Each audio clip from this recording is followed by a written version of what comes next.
Hello, pre-calcs. Hope everything went okay with the video yesterday. This is today's video.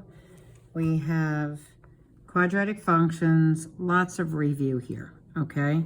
So the first thing we're going to do is do this by vertex form. Vertex form is completing the square. I'm going to bring this in so you can see it.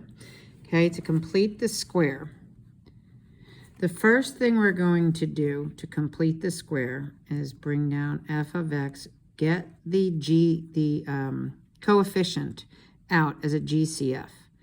Okay, so pulling that out, I'm going to get a 2x and I'm going to get a negative 5/3. Okay, you can never have a number here as a coefficient if you're doing complete the square. Now, do yourself a favor and just complete the square. Whoops, is b over 2 squared. So that's negative 1 squared. Do that step. That's 1. So now we're going to just forget about everything else. Just take x squared minus 2x and complete the square using that 1. Because this right here, using these two pieces and these three, this is the perfect square of x. I need something squared. You just look right back at this. Minus 1. So x minus 1 times x minus 1 is x squared minus 2x plus 1. That's all of this right here. But I can't just add 1 without changing this whole thing. You'd add 1 to both sides, but we can't add 1 to f of x. So I add 1 and minus 1 and then bring down the negative 5/3. This is really 3/3, so technically it's a negative 8/3. Now, all of that is in this parenthesis that you've pulled out the negative 3 from. So the negative 3 is still here. So that means you need to go f of x equals negative 3 is the coefficient on the completed square. And then negative 3 also has to go to this, which means it's just a positive 8. Okay? So now, state the vertex. Well, the vertex is right here. Okay, remember anything grouped inside of a parenthesis when it comes out is the opposite. This stays true. And I'm going to say whether that's a maximum or a minimum. Well, remember back in Algebra 1, if you had a negative leading coefficient, that was a graph, a parabola that was going down because it had a negative a value. So that means it is a minimum. Okay, the axis of symmetry is the axis that it turns on. And it's always the x, so you just take it from here. Okay, you could use x equals negative b over 2a. Back with the original equation, you'll get the same exact thing. Negative 6 over 2 times a, which is negative 3, which gives me negative 6 over negative 6, which is positive 1 as well. Okay, just so you have that, but you shouldn't need to do that. You should be getting it from this. Okay, where is the function increasing? Well, if it's going up and then turning on the vertex, it's increasing from negative infinity up to 1, or everywhere from x is less than 1. I almost said negative, sorry. Okay, where is it decreasing? Well, once it hits this turning point, it's then going down. So from 1 to infinity, okay, or x greater than 1. What is the domain? Well, the domain of any parabola is all reals. X is an element of all reals. Remember, this is set builder. This is interval notation.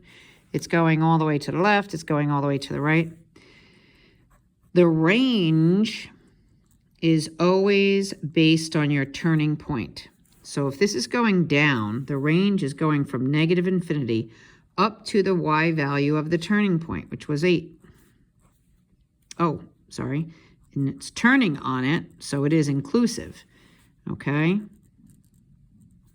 So that means y is less than or equal to 8 because it's going up to 8 and then turning. So it's included on that. Okay? It's included on that. Okay, the y-intercept is nice and easy. It's already right there. So my y-intercept y equals 5 or 0. 5. The zeros of this, I would have to take my equation and either factor it and solve it, or why do that when you already have this? You have it all set. Just solve this. Set it equal to 0 and solve. Move the, well, I'm going to move this, oops. I'm going to move this over so it goes to positive. Divide both sides by 3. X minus 2 squared equals 8/3.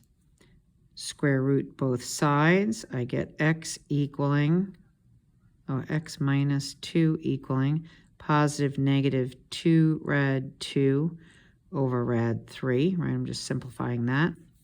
Move the 2 over now, so x is equal to 2 plus or minus 2 rad 2 over rad 3. Can never have a radical in the denominator. Remember that back in Algebra 1 and 2, or geometry in Algebra 2. So it is 2 plus or minus 2 rad 6 from this over square root of 9, which is 3. Okay, so another way to write that is simply as a fraction here if you wanted to. You don't have to. 2 plus or minus 2/3 big rad 6. Those are your two roots. And then finally, sketch all important points. So a sketch is simply that, a sketch. Okay, so we know that it folded on 1. We know the turning point was up at 8. Okay, so I have a turning point here. I know my y-intercept was 5, so it's going to turn and start to go down. So that's what I'm going to do. I'm just going to turn and go down, turn and go down. These 2 points are your roots. So this one is 2 minus 2/3 rad 6, and this one is 2 plus 2/3 rad 6. Where did I get a 2? Oh my goodness. That's a 1. You guys are probably screaming at me the whole way along, and I'm not even here to hear you. Whoops. Sorry, I don't know why I moved it to a 2, changed it to a 2. My apologies. Okay, so that was an x minus 1. I don't know why all of a sudden I switched it. So x minus 1, add the 1 to both sides. This is what this should be. X equals 1 plus or minus 2/3 rad 6. Those are your roots. I am very sorry about that. Okay, so now, number 2. So number 2 is asking you to do it in factored form. Well, factored form, you're going to have to, I don't know why it says factored form.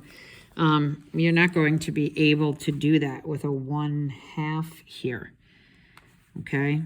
Even if you try and you factor this, the only way to factor this would be AC. And what 2 numbers multiply to a 1/2 that would add to this? You're not going to get any. So you're going to have to do this in vertex form also, which is fine. It'll give us another review of complete the square for you. So I'm going to pull out the 1/2 because we're never allowed to have a GCF, an A value in front of that for the coefficient. So I'm going to GCF that out. Remember, when you're dividing by a 1/2, it's the same thing as multiplying by 2. So when I'm dividing by a 1/2, it is the same thing as multiplying by 2. There we go. So now my new B value for the B over 2 divided by 2 is really negative 4 divided by 2, which is 16. So x squared minus 8x plus 16 is my completed square. And the x is going to be with a negative 4. X minus 4 times x minus 4 is this. Okay? But I can't just add 16 without subtracting 16 and then bring down the plus 2. So all of this is really minus 14. But all of that should have had the 1/2 in front. So now f of x equals, distribute the 1/2 in front of the x minus 4 squared. And then half of 14 is 7. So what is my ordered pair for my vertex? It is 4, -7, because this always comes out as the opposite. That stays true. It is a positive a value, so this is a maximum.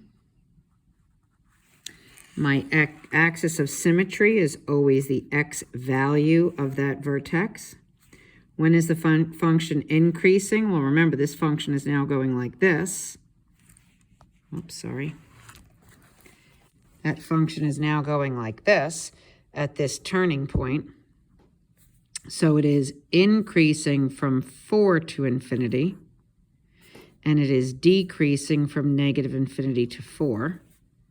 My domain is always, for parabolas, all reals, where my range is going to be from -7 to infinity. And remember, it turns on that point. What are my zeros? We're going to do the same thing. 0 equals 1/2 times x minus 4 squared minus 7. So I'm going to add the 7 over. Multiply both sides by 2 to get rid of that half. Square root both sides. Positive negative square root 14 is equal to, this cancels, I get x minus 4. Move the 4 over, I get 4 plus or minus rad 14. Those are my two zeros. My y-intercept is up in the original problem. It is y is equal to 1 or 0, 1. And then the sketch and label all important points. So again, a sketch. We just draw our x and our y axis. I have a 4, -7 as my vertex. This is that axis of symmetry, okay? I have a y-intercept of 1, positive 1, okay? So I don't know if you remember back in Algebra 1, the half is really shrinking. It's making it go up, okay? So it's going to be kind of a skinny one, as you see, as I go up. So this has to go up, and right there it's going to cross until it intersects that y-axis. Another U. And it's going to do the same thing and go up along here. So these are two more important points. And what are they? They are 4 minus rad 14 and 4 plus rad 14. Okay?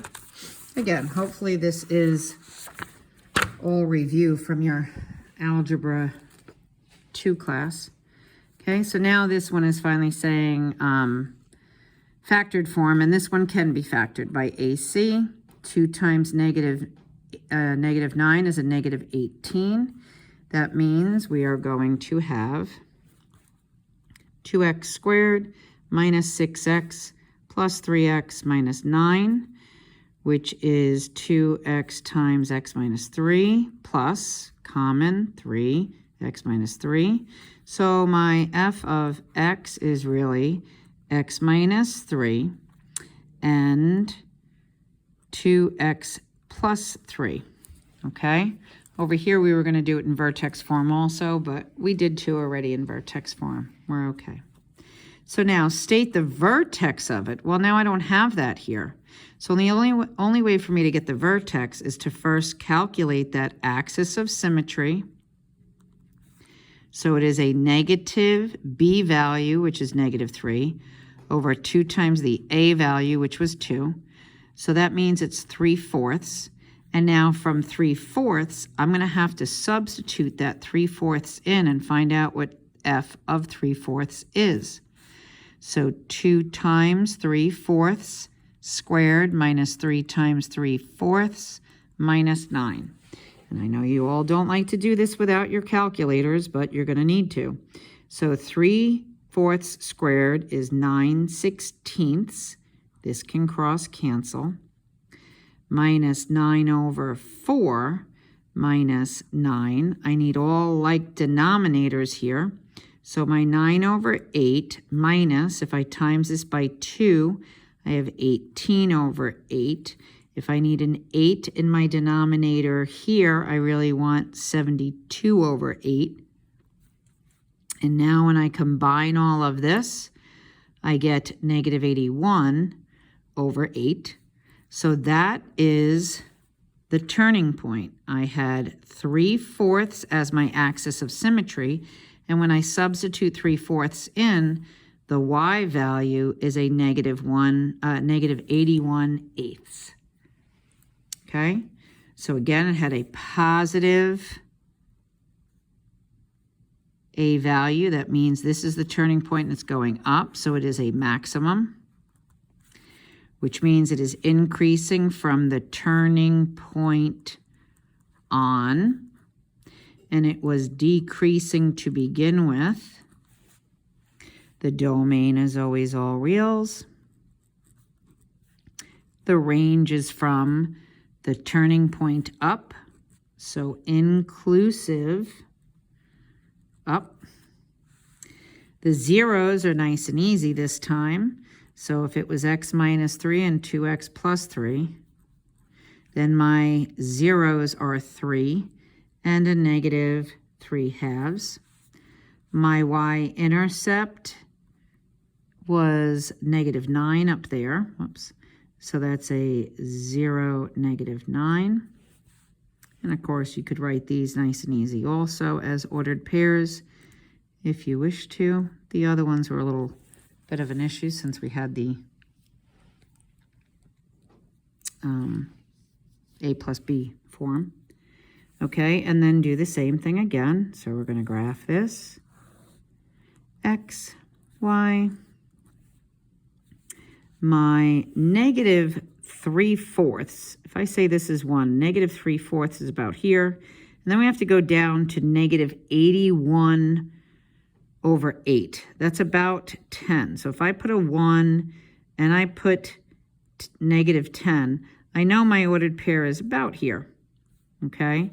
And then I had a y-intercept of negative 9, a root at 3, and a root at negative 1/2. So I'm going to curve it up, and I'm going to curve it up. Kind of looks a little bit off, but that's okay. It's a sketch. Okay? Not that we should be doing it in pen. We should be doing it in pencil. Okay. So, yeah, so that's the video for the lesson. Again, I don't have you doing these 2 homework problems right now because I want you doing the graphs on the Delta Math to get used to them. They're a little difficult to do, I'll be honest. So, you know, if you're really struggling on graphing with Delta Math, the more you practice it, the better it is. And I know it's frustrating, but so we'll do these other 2 when I come back together. This way, you know, we have a chance for you all to ask me questions. Okay? All right, you guys have a good weekend. Hope all is well, and sorry about that mistake in the beginning.